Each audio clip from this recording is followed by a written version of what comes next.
And another cause we know is, one time what happened, there was this Sahabi with the name of Jabir ibn Abdullah. It was a young Sahabi, and one time he fainted, or he became unconscious, and so Prophet Muhammad ﷺ visited him with Abu Bakr radiallahu anhu, and he made wudu, and he put his wudu water on him, on Jabir ibn Abdullah, and because of which we know that the water coming out of Prophet Muhammad ﷺ's body, that's a blessing, it's a barakah, right? So because of that he got cured and he woke up. So he asked a question to Prophet Muhammad ﷺ. He asked, what do you command me to do with my money? Now he basically figured that if I die, my money should not be go to waste, or I don't want people to take over my money. I want it to be done, some use has to be done to it. So he asked this question, what should I do with my money?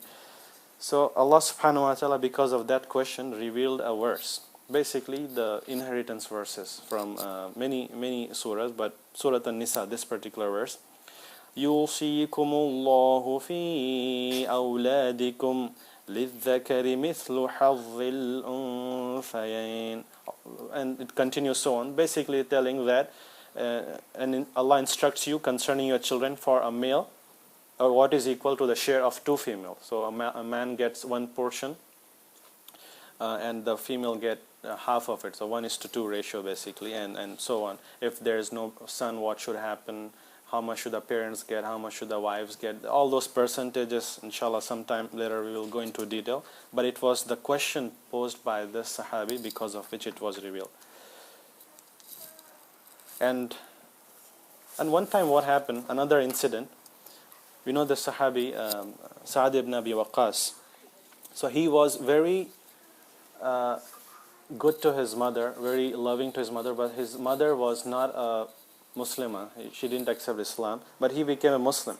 So his mother got very upset with him, and she resorted to the hunger strike. And she said, I'm not going to eat, I'm not going to drink anything until you change your religion. And even if I have to die, I will not give up eating or drinking. So what happened? 2 days passed and her situation became very worse. And he really started to get troubled, Sa'd ibn Waqqas radiallahu anhu. But he was very steadfast. He, when he came to her, she was saying, people will be, you will be put to shame, because you will probably kill me because of the situation. So Sa'd ibn Abi Waqqas, he said, oh my mother, even if you had 100 souls, and if they were to depart one by one, I will still not give up my religion. So he loved his mother so dearly, but still, he was so steadfast that his mother saw that steadfastness. So she basically gave up her strike, hunger strike. So she started to eat. So, but when Prophet Muhammad ﷺ heard of this, because of this incident, a verse was revealed. It's a very beautiful verse, one of my favorites. And Allah subhanahu wa ta'ala says, وَإِن جَاهَدَاكَ عَلَىٰ أَن تُشْرِكَ بِي مَا لَيْسَ لَكَ بِهِ عِلْمٌ فَلَا تُطِعْهُمَا وَصَاحِبُكُمْ فِي الدُّنْيَا مَعْرُوفًا.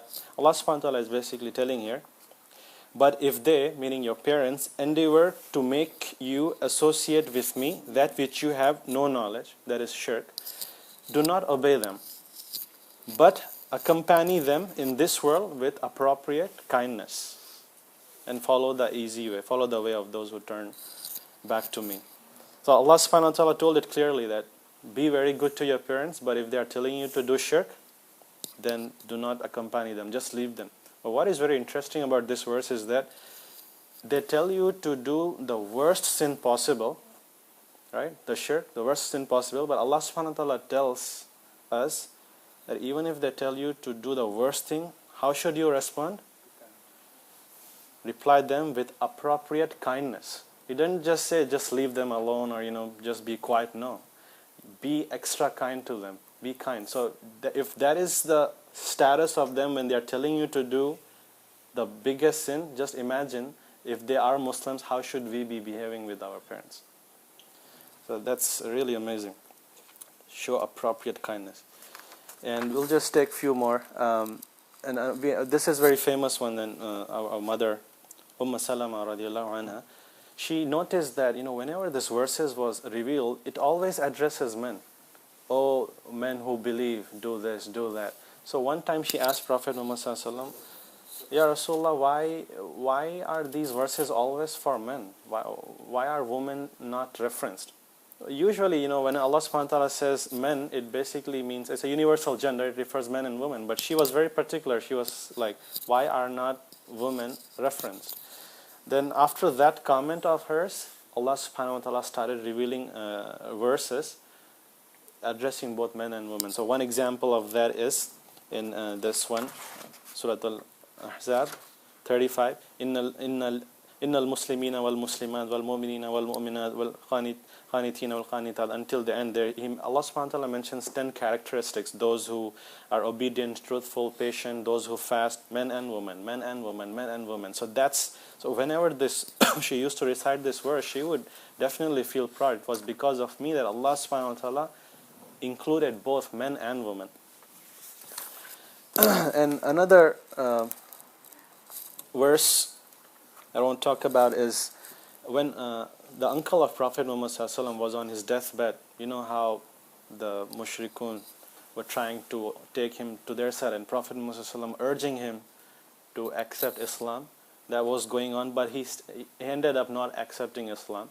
And when he passed away, Abu Talib, Prophet Muhammad he made a comment. He said, you know what, I will continue to ask forgiveness to Allah subhanahu wa ta'ala for my uncle Abu Talib until he prohibits me. I'll just keep on asking forgiveness. But the verse came from Allah subhanahu wa ta'ala prohibiting him from asking forgiveness. Allah subhanahu wa ta'ala revealed in Surah Tawbah, ما كان للنبي والذين آمنوا أن يستغفروا للمشركين ولو كانوا أولي قربى من بعد ما تبين لهم أنهم أصحاب الجحيم. It is not for the Prophet and those who have believed to ask forgiveness for the polytheists, even if they are your relatives, after it has become clear to them that they are companions of hellfire. And this is the verse that I was talking about, the Safa and Marwa. So this is the one wherein what happens was that during those times, actually let me tell you the translation of the verse and you tell me if you understand this verse or not. In Arabic it is Inna as-Safa wal Marwa min ash-sha'airillah. Indeed, as-Safa and al-Marwa are among the symbols of Allah. So whoever makes Hajj to the house or performs Umrah, there is no blame upon him for walking between them. So why is Allah saying that there is no blame? If you want to, you know that's Sa'i, right? Safa and Marwa, there are 2 mountains and you walk between them 7 times. So Allah subhanahu wa ta'ala is saying there is no blame for you to walk between these 2 mountains. Why is He saying there is no blame? Is it something wrong to do? Is it like is a sin to do that Allah subhanahu wa ta'ala is now making it that okay, it's no blame for you, it's okay to do? There was a reason why Allah subhanahu wa ta'ala told that. Actually, during the times of Jahiliyyah, the mushrikun, they used to wear their ihram and they used to make that tawaf for the sake of their idol, Manat or whoever it was. And they had this superstition, this belief that they used to be like very scared to do tawaf between Safa and Marwa. They considered it a bad thing. So they used to be scared. But when they accepted Islam, they asked this thing to Prophet Muhammad that can we do sa'i now? We don't have any idols, we don't worship any idols. So Allah subhanahu wa ta'ala revealed this verse that no, there is no blame upon you for walking between them. So that is the reason. So if you just grab a translation book and you read this verse, you have no idea what it's talking about. Why is it a blame in the first place? So that's the reason why translation is not sufficient, we have to refer to tafsir or the scholars.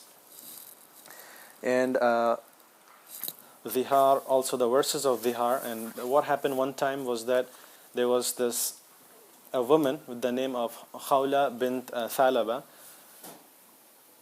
And during the times of Jahiliyyah, there was this practice among the Arabs that when they wanted to divorce their wives, they would say something like, you're like my mother, or you're like my mother's back to me. So this is called Dhihar. And whenever somebody makes such a comment, in those days, they would automatically get divorced.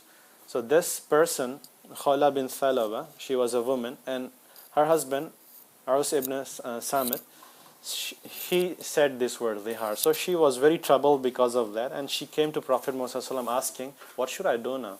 He said that in anger. He didn't really mean it, but he wants to live with me and I want to live with him. So what should I do? So Prophet Muhammad ﷺ had no idea what to do, because he would obviously follow whatever the custom was in that time. But Allah subhanahu wa ta'ala revealed at that particular time that starting verse of the 28th juz, Mujadila, قَدْ سَمِيَ اللَّهُ قَوْلَ الَّتِي تُجَادِلُكَ, until the end. So Allah subhanahu wa ta'ala said that it's not a good thing that you say that, but if you said that, you're not divorced, but you have a penalty. You have to free a slave, or fast for certain days, or feed people. There are conditions. So that's because of her these verses were revealed. So that she was the sabab here. And this is interesting. Last one. This is from Surah Al-Ahzab. What happened was, Umar ibn Khattab radiallahu anhu, he noticed that people would go to the houses of to the house of Prophet Muhammad sallallahu alaihi wasallam. I mean, obviously his wives would be there, and he didn't feel right that people just enter into the houses when Prophet is not there, or they are intermingling with the wives of Prophet sallallahu alaihi wasallam. So Umar ibn Khattab radiallahu anhu talked to Prophet Muhammad sallallahu alaihi wasallam that, why don't you screen your wives? Why don't you make them wear hijab? Why don't you have a partition between them? Because both good people, righteous people, and bad people might meet your wife. So it's better that they have hijab on themselves, or it's better that you screen them. Allah subhanahu wa ta'ala revealed a verse because of the comment of Umar radiallahu anhu. Allah subhanahu wa ta'ala said, it's a long verse, but he said, وَإِذَا سَأَلْتُمُوهُنَّ مَتَاعًا فَاسْأَلُوهُنَّ مِنْ وَرَاءِ حِجَابٍ ذَلِكُمْ أَطْهَرُ لِقُلُوبِكُمْ وَقُلُوبِهِنَّ.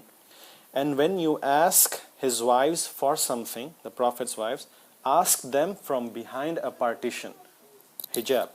That is purer for your hearts and their hearts. In fact, Umar radiallahu anhu, he said that three things. Allah subhanahu wa ta'ala, he coincided with what my view was.